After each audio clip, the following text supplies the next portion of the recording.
11:13 la hora en la República Argentina. Como cada sábado digo, es una verdadera alegría tener tantos amigos que nos están siguiendo, y por ahí aparece el mensaje del amigo Ernesto Bodenheimer, preparado para escuchar la nota que sigue, y que decía, y se me había escapado, por acá lo tengo, preparado para escuchar a un señor como es quien vamos a escuchar, que sabe del tema, el ingeniero Andrés Artopoulos, director del estudio Les Escriña y Asociados. Andrés, buen día, ¿cómo te va? Fernando te saluda.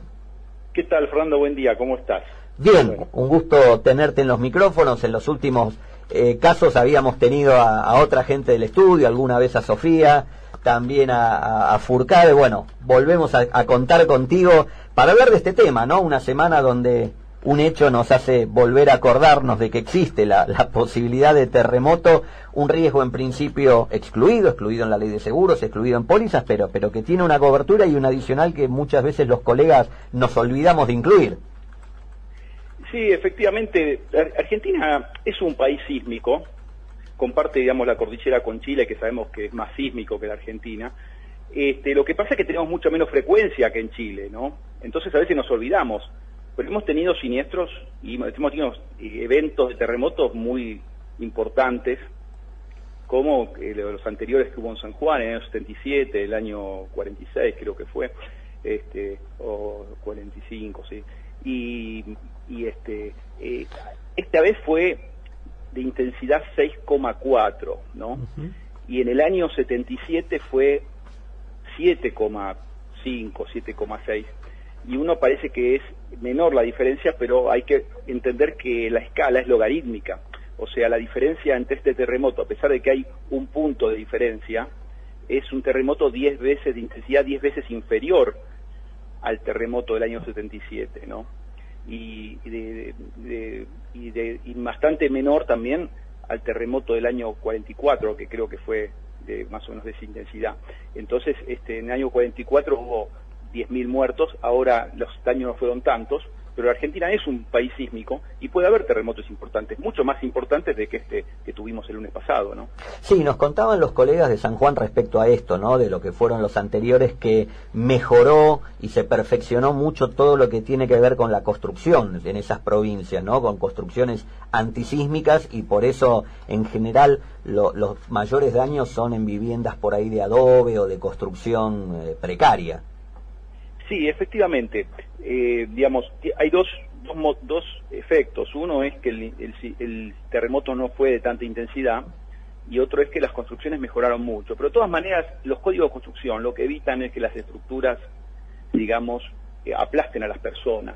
Pero igual los daños por terremoto, o sea, las paredes de ladrillo, las aberturas, los cristales, hay un montón de revestimientos que pueden tener daño igual, aún en construcciones antisísmicas. No hay que pensar que porque uno tiene construcciones antisísmicas no tiene que contratar seguro, porque puede ser que el edificio no mate a nadie, que la gente pueda escapar por la escalera, pero por ahí el edificio tiene daño total igual, aún con construcciones antisísmicas. Eso ha pasado en México, por ejemplo, los últimos terremotos, donde los edificios no colapsaron como en el terremoto del 86, pero igual los daños han sido casi totales en algunos edificios. Andrés, buen día, Marcelo te saluda. ¿Qué decís, Marcelo? Tal vez el que visualmente más se conoció es el daño que ocurrió en la Ruta 40, en un tramo de la Ruta 40.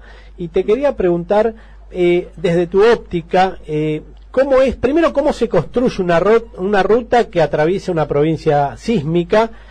¿Por qué pudo haberse roto? Y si eso sería reclamable a alguien, ese daño. Bueno, veamos. La ruta son materiales sueltos compactados, ¿no? Entonces las máquinas que pasan compactando el material se ponen aglomerantes, digamos, para que el material se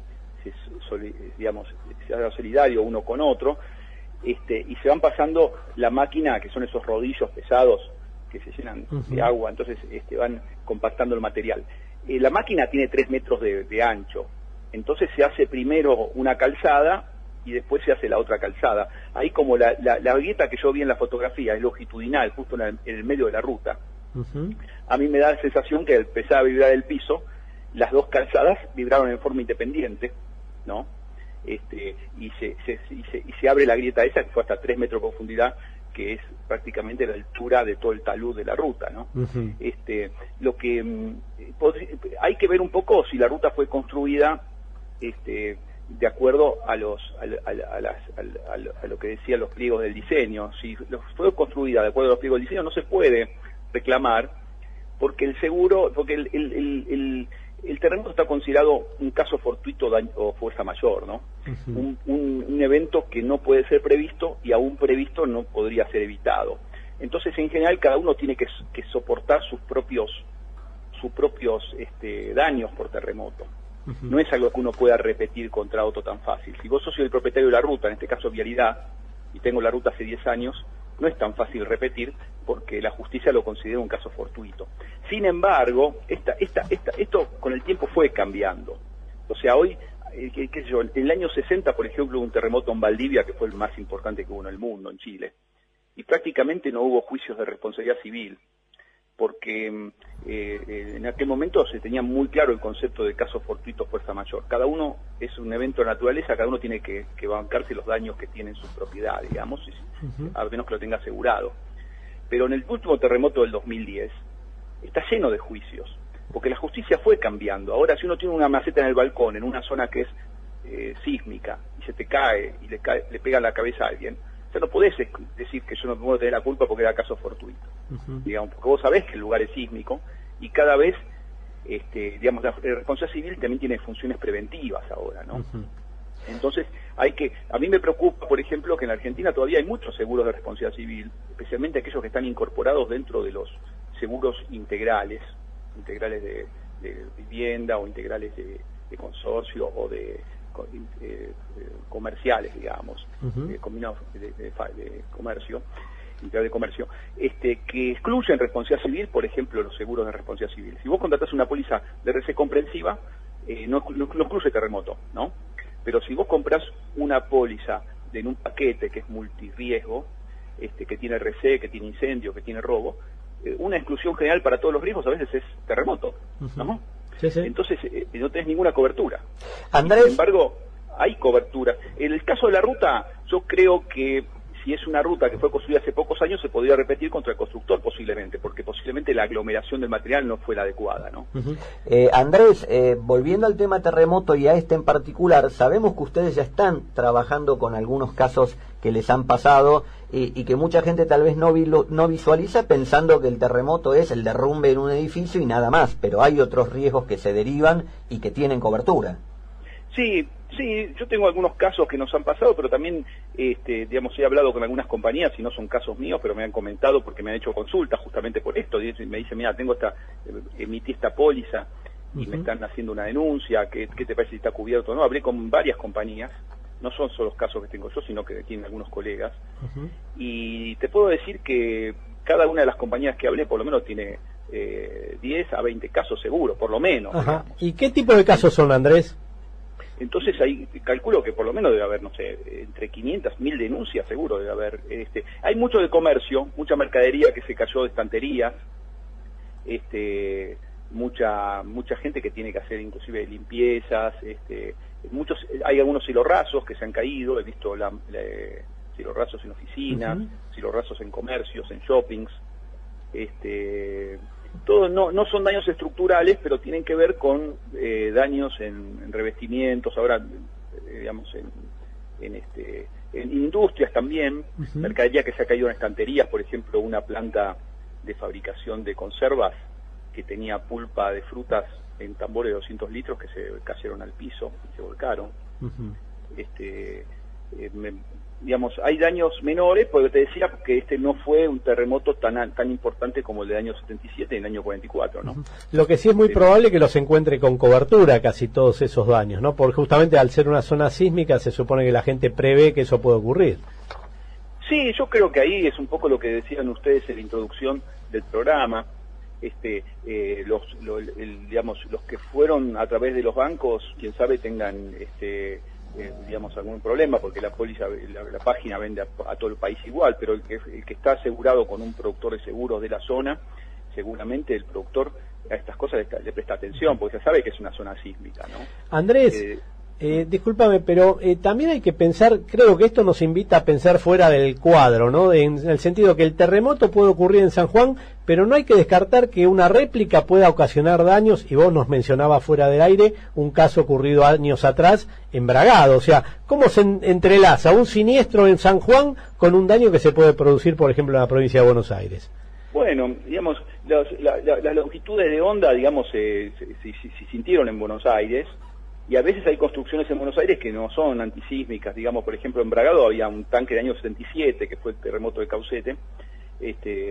Había un tanque con 1 millón de litros que se cayó en la acería Bragado, cruzó la ruta 5, dañó 10 autos que estaban en el estacionamiento, porque el agua empezó a vibrar, digamos, empezó a moverse. Claro. En el tanque, y el tanque no tenía, en las zonas sísmicas en los tanques se pone unos muros en el interior del tanque para evitar que justamente que el agua se empiece a mover, porque tenés una masa líquida moviéndose a 100 metros de altura, no sé, a 20 metros de altura, no sé cuál de altura estaba, en un tanque importante porque era una acería. Lo que es, ahí puede haber daños, digamos, por terremoto en lugares bastante alejados de las zonas sísmicas. Entonces, aquellos productores que tienen la suerte de tener asegurados que son industriales, yo les sugiero que le presten atención a esto, aún lejos de zonas sísmicas. O sea, todos aquellos productores que estén en zona sísmica, bueno, todas las coberturas deberían tener contemplado terremoto, inclusive ver el tema de responsabilidad civil también, ¿no? Andrés, y por último, cortito te pido, lo charlamos en la previa, esto nos lleva a reflexionar un poco sobre todas las coberturas que tengan que ver con fenómenos naturales, porque hace poco lo charlábamos, vimos una inundación ahí en Córdoba también muy importante, y es otro fenómeno que tiene ausencia en general de cobertura de seguros y que suelen ser los que mayor daño han causado incluso en la historia de nuestro mercado. Exactamente, sí. Digamos, no tenemos tanto tiempo, como decía, para desplazarnos en esto, pero yo le digo a todos los productores que tengan en cuenta que el terremoto está dentro de lo que son las catástrofes naturales. Las compañías no les gustan dando las catástrofes naturales porque evidentemente es un riesgo sistémico que afecta a muchos asegurados a la vez. Entonces prefieren vender coberturas de incendio que son independientes una de otra. Se incendia uno o se incendia el otro. Pero los siniestros más graves que hubo en la Argentina, por ejemplo, fueron por inundación. O sea, cuando se inundó La Plata y se incendió la refinería La Plata. En España estaba diciendo que también una fábrica de aluminios en Alicante que se incendió fue el siniestro industrial más importante de España. O sea, la inundación también es un fenómeno catastrófico, más difícil que asegurar inclusive que el terremoto, porque no es tan aleatorio. O sea, las zonas bajas se inundan más que las zonas altas y es más difícil hacer análisis de riesgo. Pero todos aquellos que tengan, productores que tengan riesgos más industriales, por ejemplo, importantes, hay que prestar atención a las catástrofes naturales, porque en la industria es más probable que se produzca un incendio en ocasión de una catástrofe natural, porque vos tenés inflamables que se pueden volcar, que se pueden caer, ¿no? Instalaciones eléctricas que pueden tener energía acumulada, como baterías, etcétera, que se pueden soltar los cables y hacer cortocircuitos.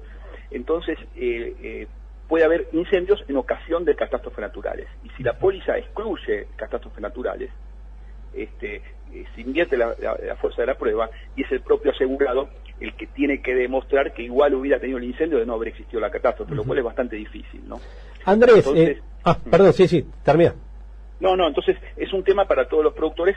En las zonas sísmicas, bueno, terremoto tiene que tener cobertura en todas las pólizas. Y los que no son zonas sísmicas, prestarle mucha atención a esos riesgos que son especiales, como los riesgos industriales que les estoy comentando. Bueno, Andrés, acá el amigo Marcelo Domingo Monero manda saludos para Ricardo Gallego del estudio Lea, que le está liquidando un siniestro de vientos ahí en Choel. Y me dice acá Sofía Fels, también miembro de Lea, me dice, por si Andrés no lo comenta, la jornada técnica de Lea de 2021 es sobre terremotos, aspectos técnicos de análisis y de suscripción. Todavía no hay fecha confirmada, pero atento el mercado a que ustedes se van a ocupar de capacitarlos sobre este tema. Así que te agradecemos realmente el haber participado, estar en nuestros micrófonos en el día de hoy y estamos en contacto. Esperemos que no hasta el próximo terremoto, que hablemos antes por algún otro tema. Esperemos que sí. Le quiero mandar un saludo especial a Ernesto, que me mandó un saludo al aire, entonces le quiero retribuir el saludo y mandarle que le tengo mucho afecto. Así que un saludo para el colega. Dale, Andrés. Gracias de nuevo, buen fin de semana. Muy bien, un abrazo a todos. Chao.